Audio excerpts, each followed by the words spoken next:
20-22 वर्ष मी त्यांच्यासोबत काम केलं.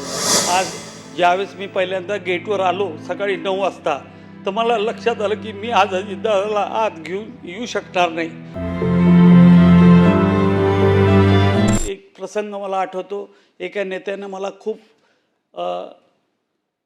महत्त्वाची गोष्ट की जी मी कोणाजवळ सांगितली नाही पाहिजे अशी मला सांगितली आमच्या अंतर्गत पार्टीमध्ये, आणि ती गोष्ट मी अजितदादाला सांगितली.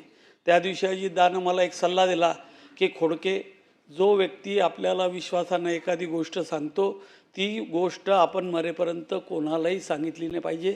याच्यानंतर माझा जरी आज फायदा आहे की तुम्ही मला जे सांगून राहिले की ती माझ्या फायद्याची गोष्ट आहे, तरी मी तुम्हाला एक सल्ला देतो की तुम्ही याच्यानंतर अशा गोष्टी कोणाजवळही सांगितल्या नाही पाहिजे.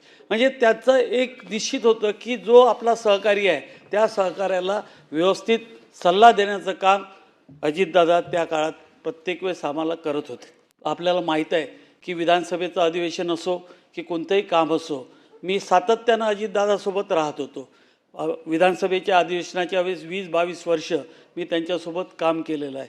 ते ज्यावेळेस विधानमंडळाच्या गेटवर आतमध्ये येत असतील त्याच्या आधी मी 9 वाजता आल्यानंतर रोज जवळपास सर्व अभ्यास करून गेटवर त्यांना घ्यायला जायचं आणि त्यावेळेस त्यांना थोडंसं येता सर्व ब्रीफ करायचं की आज विरोधी पक्षाची स्ट्रॅटेजी काय आहे, हाऊसमध्ये काय होणार आहे, काय करायचं आहे, हे सातत्यानं त्यांना ब्रीफ केल्यानंतर खऱ्या अर्थानं ते पुढच्या आपलं विधानसभेतलं कामकाज करत होते.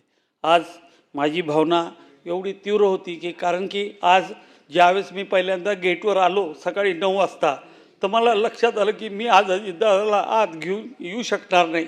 आणि त्यावेळेस जड अंतकरणानं आम्हाला आमच्या सुनेत्रा वहिनींना आत आणण्यासाठी आम्ही सर्वजण तिथं उपस्थित होतो. 9 जानेवारीला माझा अमरावतीला अजितदादा आले होते या महानगरपालिकेच्या निवडणुकीच्या दरम्यान. त्याच्या 1 महिना आधी माझा फार मोठा ॲक्सिडेंट झालेला होता की मी मरता वाचलो होतो. आणि त्या सभेच्या वेळेस 9 जानेवारीला मला ते बोलले की खोडके, आपण ज्यावेळेस एखादा लोकप्रतिनिधी होतो त्यावेळेस आपण लोकप्रतिनिधी राहतो, त्यावेळेस आपण कुटुंबाचं नसतो, आपण जनतेचं झालेलं असतो. आपल्याला प्रत्येकाला आपल्या जबाबदारीनं वागलं पाहिजे. तुम्ही त्या स्कूटरवर फिरत असताना तुमचा ॲक्सिडेंट झाला, उद्या तुम्हाला काही झालं असतं तर तुम्ही हे जे काम अंगावर घेतलेलं आहे हे कोणी केलं असतं. म्हणजे त्यांनी सांगायचा उद्देश असा होता की जो लोकप्रतिनिधी असतो तो आपला कुटुंबाचा कधीच नाही, तो आपला जनतेचा प्रतिनिधी होत असतो. विधानसभेच्या निवडणुकीची गोष्ट आपल्याला माहीत असेल की त्यावेळेस माझी पत्नी सुलभा खोडके यांना राष्ट्रवादीची तिकीट अमरावतीतून मागितली. काँग्रेस पक्ष सोडायला तयार नव्हता. मग दादाला म्हटलं, दादा मी थांबून जातो. तर दादा त्यावेळेस बोलले की सुलभाला जरी काँग्रेसकडून लढवायचं असलं तर तिथून लढू आपण, काही हरकत नाही. ते लोक म्हणतात की त्यांना काँग्रेसची तिकीट द्या. म्हणजे आपला कार्यकर्ता जिवंत राहिला पाहिजे, तो इकडे असू द्या किंवा तिकडे असू द्या, आपल्या विचाराचा माणूस जिवंत असला पाहिजे, ही त्यांची सातत्यानं भावना त्यांच्या मनात होती. आत्ता या एवढ्या वर्ष काम केल्यावर मला 2-3 वेळे MLC देण्याचा प्रयत्न केला, 3-4 वेळे MLCसाठी नाव आलं, पुन्हा मागं गेलं.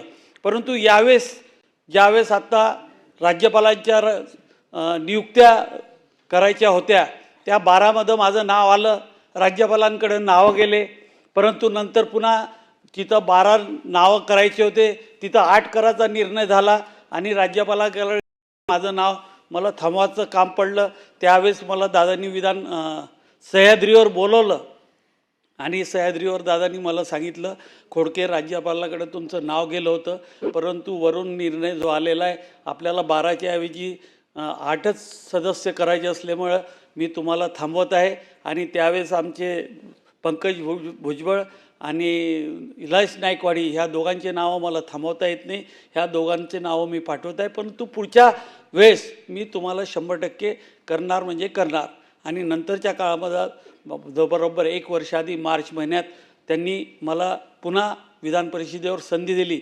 हा अजितदादासारखाच नेता असं करू शकतो की ज्याची पत्नी एका विधानसभेच्या सदस्य असलेल्या घरातच एक आमदार असताना पुन्हा दुसरा आपला कार्यकर्ता, परंतु तो कार्यकर्ता 25-30 वर्ष सातत्यानं आपल्यासोबत आहे, त्याचा क्लेम आहे.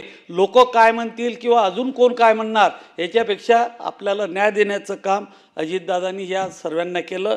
आज महाराष्ट्रामध्ये राष्ट्रवादी काँग्रेस पार्टीच्या असे अनेक कार्यकर्ते आहे की ज्यांना फक्त दादाच ओळखत होते, दादाशिवाय आमच्या पार्टीतलं कोणीही ओळखत नाही.